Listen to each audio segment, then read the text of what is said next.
saatnya meraih mimpimu. Arahkan pandangan ke depan, Tuhan kan menuntunmu.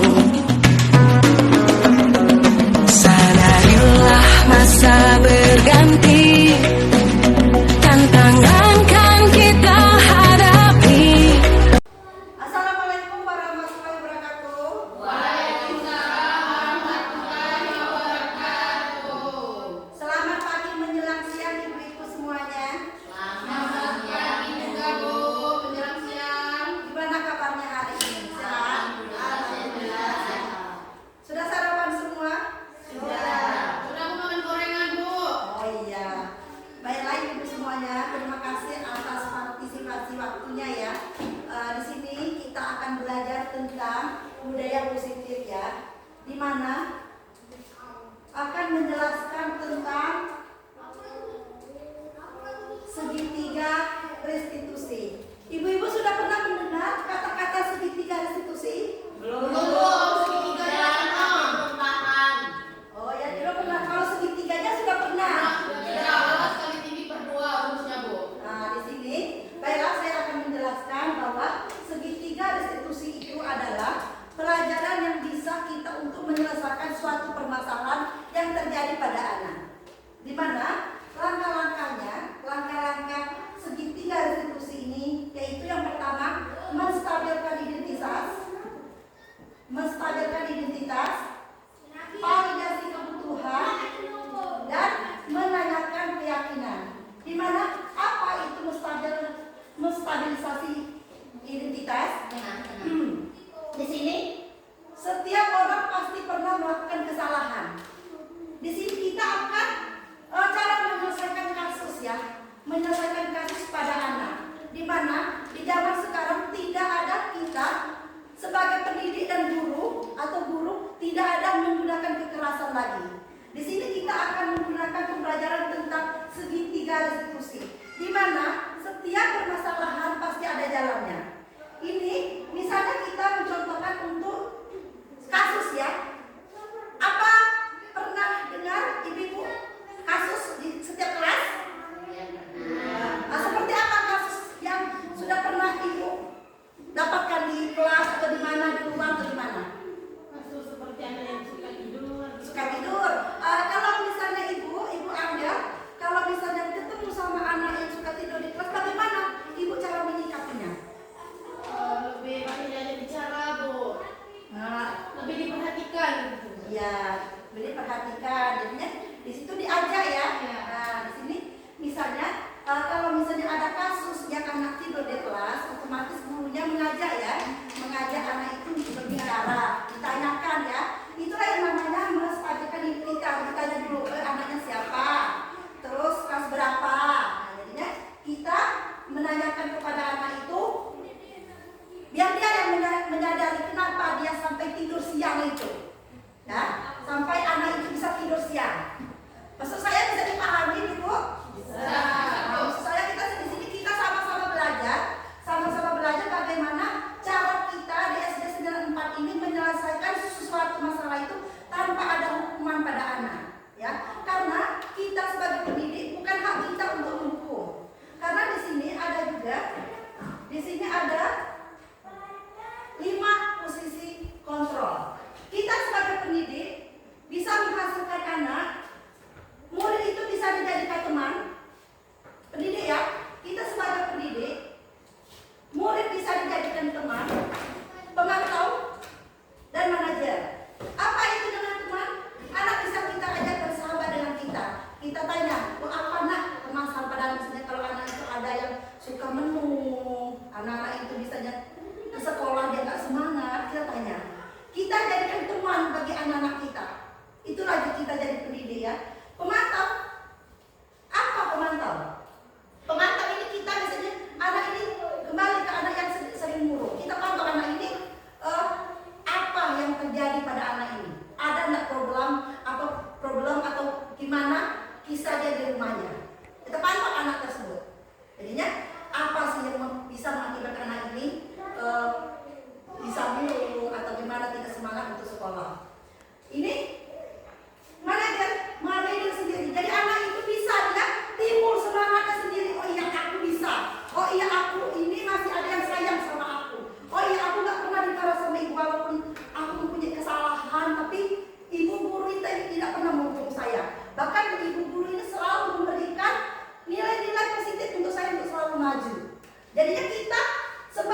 intinya itu di dalam pembelajaran segitiga diskusi ini. Karena kalau kita menyelesaikan suatu masalah atau kasus, seperti misalnya yang tadi yang kayak misalnya tidur di kelas, langsung sering kita kan cepat langsung mukul meja, itu kekerasan.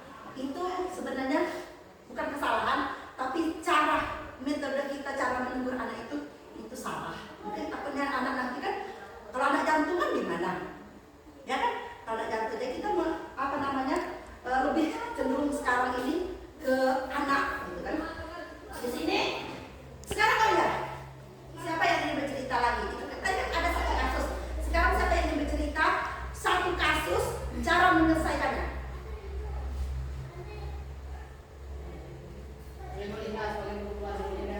Yuk, misalnya ada nggak? Misalnya kayak Ibu Linda, ada nggak selama ini menyelesaikan suatu kasus? Cara Ibu Linda selama ini sebelum ada pembelajaran segitiga diskusi, apa yang Ibu Linda cara menangani kasus tersebut? Kalau kami Bu di kelas itu kan sering ada waktu kita ngasih PR, anak itu kan sering tidak buat PR.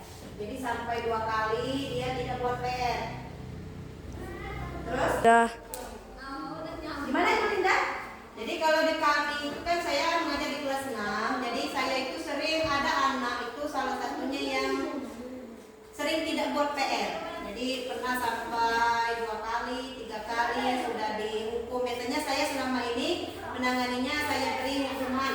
Hukuman seperti Tapi apa? hukumannya misalnya kan begini, kalau dia tidak buat PR, saya suruh biasanya dia maju ke depan, saya suruh dia menghafalkan perkalian. Apakah anak kan ini Ibu Linda sudah menghukum anak dan disuruh menghafal perkalian? Apakah anak itu sudah menyadari kesalahan dia? Tapi saya rasa sejauh itu belum Bu, karena masih sering dia mengulang tidak buat PR. Iya. Nah di sini ya, jadi kita jelaskan lagi itu kemarin sebelum ada pembelajaran segitiga diskusi ya Ibu Linda ya. Sekarang hari ini di studi kita menggunakan pembelajaran ini.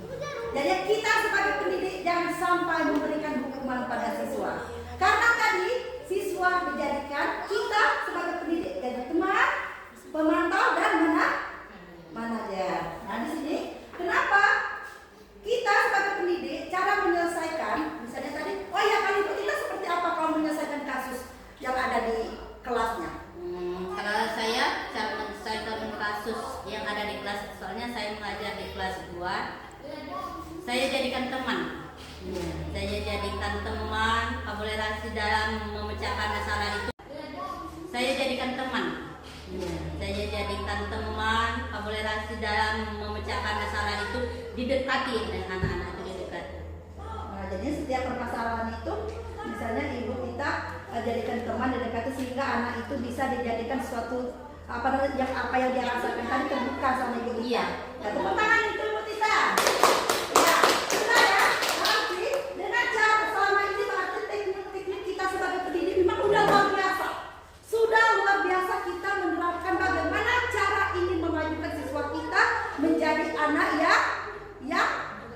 yang lebih baik lagi. Nah, di sini saya akan bercerita sedikit. Segitiga institusi ini cara menyelesaikan suatu masalah.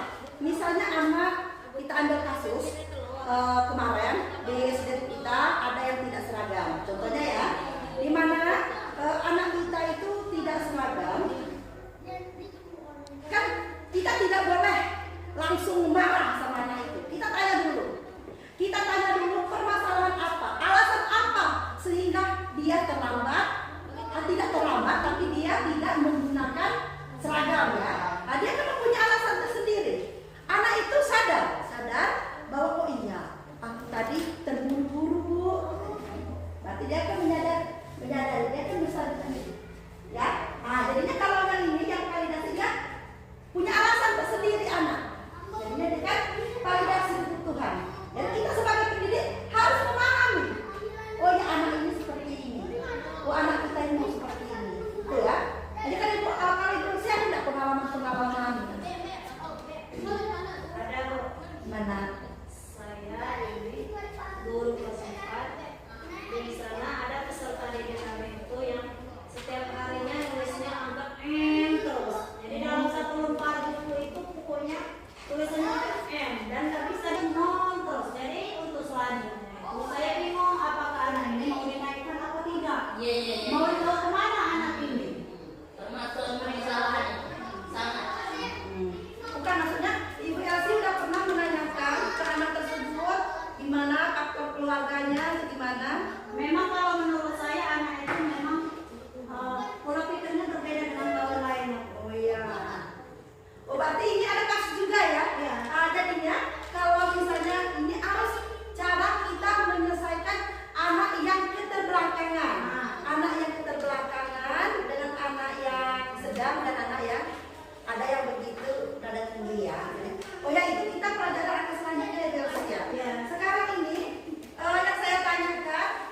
Orpa ajar, terutama dalam kegiatan menggambar, kebanyakan murid itu tidak bawa cat.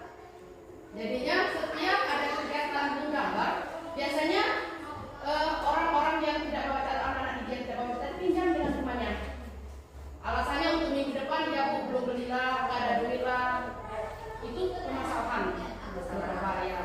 Biasanya kalau untuk pertama atau kedua kali masih Orpa maklumi mungkin ada orang tuanya. Tapi untuk kedepannya kalau menurut Orpa biasanya kan Bu, kalau belanja kan lumayan lah untuk anak-anaknya Bu. Jadinya pertama mungkin masih bisa dipinjami, Orpa pinjam dengan temannya dan pinjamkan ke anak tersebut. Itu cara mengatasinya. Tapi kalau untuk kedepannya ya mungkin dengan ada tiga restitusi dan nanti ada solusinya. Terima kasih. Ya, berarti terima kasih pada Ibu Orpa. Berarti Ibu Orpa selama ini cara menangani itu apa namanya mengatasinya diri sendiri ya, ibu sendiri atau meminjamkan ya. Iya, biasanya seperti itu. Tapi Ibu Orpa pernah nggak menanyakan, oh nak kemana kan kamu? Misalnya. Pernah, sering, Bu. Terus kemana katanya? Ada yang hilang lah alasannya, ada yang hilang, ada yang nggak bawa lah, ada yang nggak ada duit untuk beli. Iya, seperti itu. Berarti mereka mempunyai alasan tersebut. Iya. Jadi kita sebagai pendidik kita harus menerima alasan tersebut. Ya, jadi kita sebagai pendidik kita harus menerima alasan sebagaimanapun rupanya alasan anak itu. Kenapa? Kembali lagi kita seorang pendidik adalah jadikan pemantau, teman dan Nah, ini terus ini ada menanyakan keyakinan. Nilai-nilai apa yang telah kita sepakati?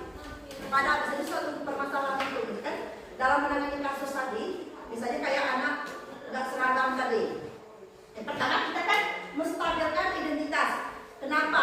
Oh ya nak, kenapa kamu nggak bawa topi? Kenapa kamu nggak bawa dasi? Oh ya Bu, saya tadi buru-buru bangun pagi kata anak kan. Anak itu harus menyadari dia validasi itu bukan dia mempunyai alasan sendiri. Oh ya Bu, saya tadi karena apa namanya ada kegiatan MTQ, saya terburu-buru bangunnya kesiangan.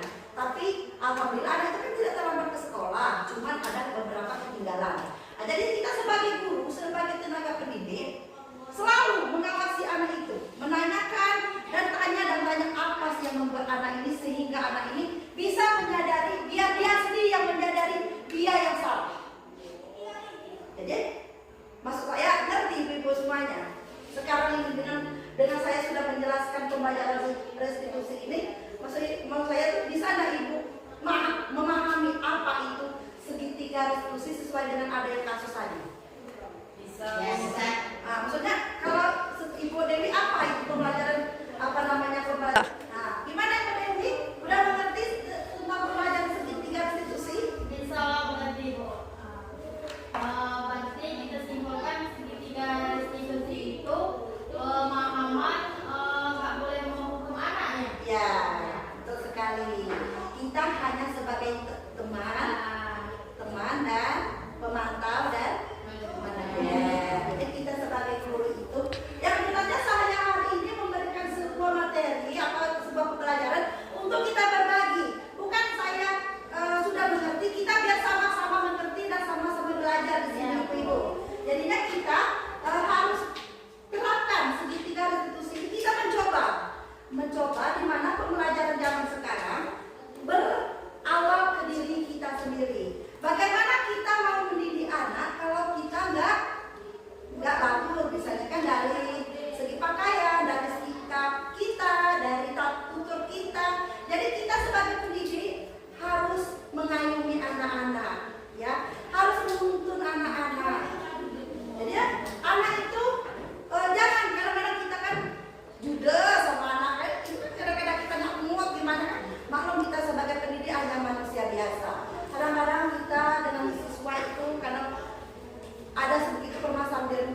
pembelajaran segitiga restitusi ini. Ya. Bisa Belsi untuk menjelaskan kembali pembelajaran segitiga restitusi? Segitiga restitusi itu